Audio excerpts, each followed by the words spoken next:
Deus quer falar com você. O que eu vou falar é a verdade. O que vocês vão ouvir, o que vocês vão ler neste livro é a pura verdade. Guarde essas palavras, porque elas acontecerão.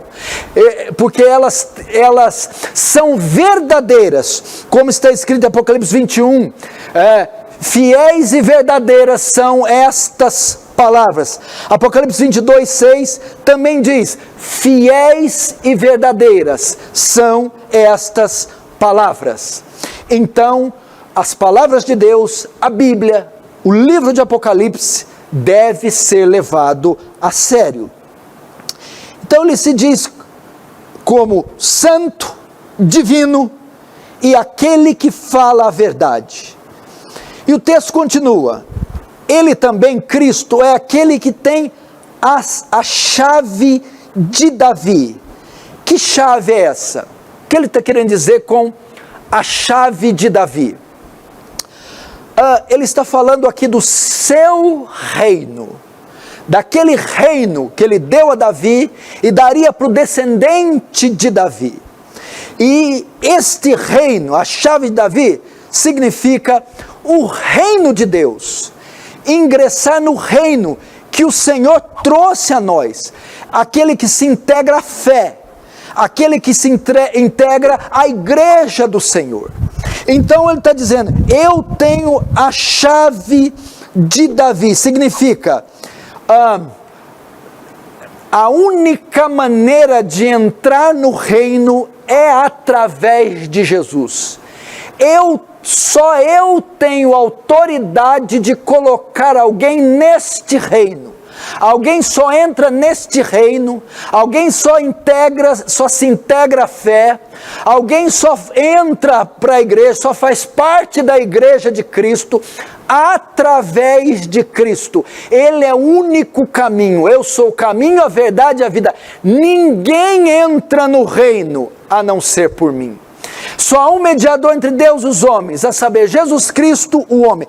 Isso significa, ele tem a chave de Davi, a autoridade de entrar nesse reino, se encontra na pessoa exclusiva de Jesus. Não há qualquer possibilidade de se integrar no reino de Deus, ser salvo, de fazer parte da igreja, fora de Cristo. Ele é a única saída.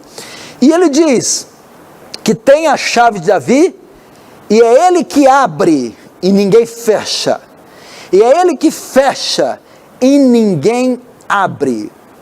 O que significa isso?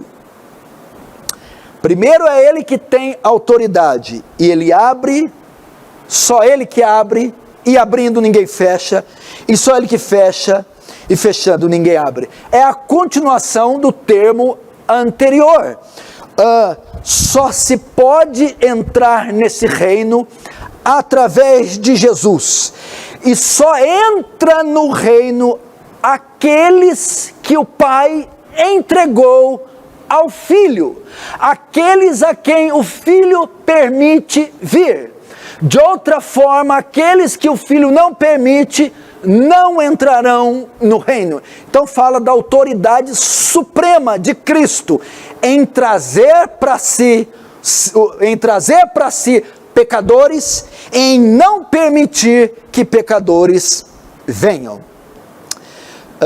Que abre e ninguém fecha, e fecha e ninguém abre. Então, aqui Cristo está se apresentando à igreja como divino, como aquele quem diz a verdade, como aquele quem tem autoridade sobre o reino, e aquele que só se pode entrar no reino através dele. Agora ele vai deixar um pouco a sua apresentação pessoal e vai começar agora a falar um pouco da igreja de Filadélfia. Verso 8 ele diz: conheço as tuas obras. Ele começa desse jeito. No capítulo 1 de Apocalipse, diz que ele é aquele quem anda no meio dos 7 castiçais. Os 7 castiçais é uma figura para a igreja. Ele anda na igreja, ele está nos seus corredores, ele sonda, ele a vê, ele a contempla, ele contempla o seu testemunho, os seus olhos estão postos continuamente para a igreja. E esse mesmo termo, irmão, também é aplicado para nós, não só para a igreja de Filadélfia, mas para a igreja de Cristo em todos estes anos, inclusive para nós. E eu quero dizer que o Senhor trafega entre nós, o Senhor anda por entre nós, os olhos do Senhor estão de contínuos colocados sobre a igreja, o Senhor sonda, o Senhor conhece, não um minuto, um segundo sequer, onde os olhos de Deus não estejam tirados da igreja. Ele está entre nós, Ele caminha entre nós, na verdade Ele é o fogo, a chama que acende esse candeeiro, Ele é a chama da vida da igreja. Ele a vê, não só vê, como diz, eu conheço as tuas obras, ou seja, eu avalio, eu sei o que vocês passam, eu sei o que vocês suportam, eu sei o que vocês sofrem, eu conheço o cotidiano de vocês, eu conheço as suas obras, eu conheço o seu caráter, eu conheço o andamento daquela igreja, a rotina daquela igreja. Meu irmão, as nossas obras, as obras da igreja, os fardos que ela carrega, os desafios que ela tem, as lutas que ela passa, as provações que ela tem, meu irmão, são todas conhecidas de Deus. Eu conheço o seu labor, eu conheço o seu trabalho, eu sei dos seus desafios, sei dos gigantes que você enfrenta. Então o Senhor conhece o dia a dia da nossa comunidade. O Senhor sabe do que somos feitos, onde estamos alicerçados. O Senhor sabe quais têm sido os nossos alvos de oração. Sabe quais são os desafios dessa igreja aqui local e da igreja que você pastoreia. O Senhor sabe dos problemas internos da igreja. O Senhor sabe das dificuldades que enfrentamos na parte financeira, na parte da disciplina. Sabe, meu irmão, dos fardos que enfrentamos. Ele conhece a rotina e conhece também o caráter. Se essa igreja é fiel, se ela está alicerçada na verdade, se ela defende a sã doutrina, se ela tem uma liderança honesta, bíblica, fiel. Eu conheço as suas obras. O Senhor conhece, o Senhor avalia. E diz assim, e eis que tenho posto diante de ti uma porta aberta. Ele tem posto uma porta aberta. Só um minutinho aqui.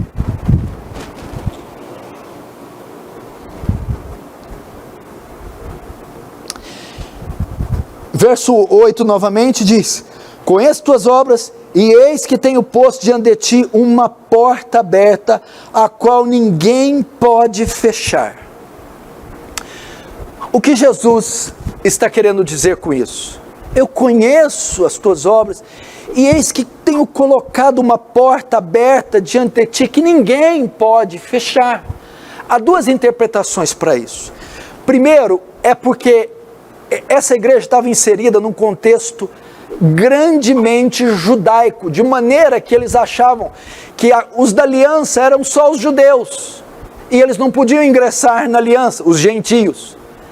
Então Jesus vai dizer, eu abri a porta do reino, a porta da salvação, de modo que ninguém pode fechar, ninguém pode tirar o presente que eu entreguei vertendo o meu sangue. Então a porta da entrada no reino da salvação está liberada para qualquer um, tanto judeus quanto gentios. Então pessoas de todas as tribos, raças, línguas, nações podem ingressar no reino. Deus não faz acepção de pessoas, no sentido de tanto idosos como jovens, quanto negros e brancos, ricos e pobres, asiáticos, europeus, todos dessas etnias e classes e condições podem integrar no reino. A segunda interpretação é que, por ser uma igreja fiel, você vai ver, se estudar 7 igrejas do Apocalipse, que Filadélfia era uma das mais fiéis. Deus abriu uma porta de evangelização, uma porta que eles pudessem manifestar, proclamar, testemunhar a sua fé, trazer outras vidas à fé. Seria uma igreja militante, virtuosa, que batalhava pela fé, evangelística. E ele está dizendo que no meio da perseguição dos judeus, os da sinagoga de Satanás, no meio das perseguições ferrenhas do Império Romano, há uma porta para o avanço do reino, há uma porta para a pregação do Evangelho, há uma porta para a expansão do meu reino que eu abri, e ela não será fechada. Essa é a segunda interpretação, e eu acredito ser a mais cabível aqui no texto. Isso também traz algo extraordinário para nós. Significa, meu irmão, duas coisas aqui: que mesmo em meio ao furacão, mesmo em meio às mais ardentes provações, meu irmão, Deus vai criar oportunidades do Evangelho ser pregado. Paulo disse que a palavra de Deus não está presa. Charles Spurgeon disse que ela é como um leão, e mesmo neste furacão, solte o leão, meu irmão. Pregue o Evangelho, meu irmão. Mesmo aqui, se você estudar a biografia de Richard Humbert, no meio, meu irmão, da perseguição comunista na Romênia, da tortura, do martírio, o Evangelho era pregado nas catacumbas, nas prisões, na igreja subterrânea. Se você vê a grande perseguição do primeiro ao quarto século, foi um dos momentos onde a igreja mais se expandiu, ao ponto de Tertuliano dizer: o sangue dos mártires é semente da igreja.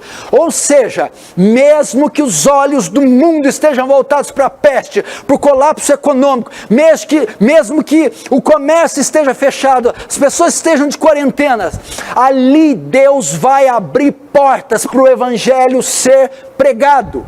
Ali vão nascer oportunidades para o Evangelho ser pregado.